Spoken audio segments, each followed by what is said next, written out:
بصراحة فكرة الفيديو النهاردة إني عشت 24 ساعة داخل لعبة فيديو ومفيش زرار خروج. خليني أقول لك حاجة، قلت أجمع شوية عملات يمكن أشتري حياة إضافية.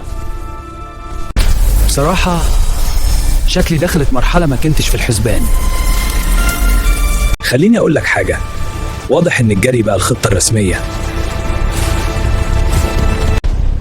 بصراحة ده كان بس أول مستوى واللي جاي أخطر.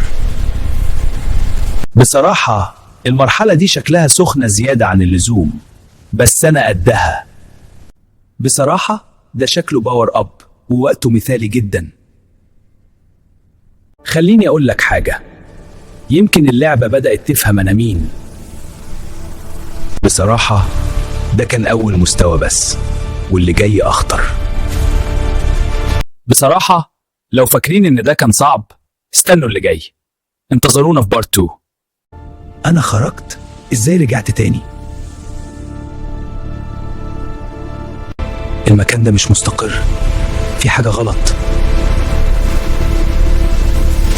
استنى، ده مش في المكان، ده فيا أنا. في حد بيتفرج ومش ناوي يساعد. لو فاكر إنك بتتحكم يبقى فاهم اللعبة غلط. مش شايفك بس حاسس بيك. لو اللعبة بدأت تتكسر يبقى لازم حد يصلحها. يمكن المشكلة مش في اللعبة، يمكن المشكلة في اللي بيلعبها. استنى، ده مش تهنيج، ده تحذير. واضح إن المرحلة الجاية مش لعبة.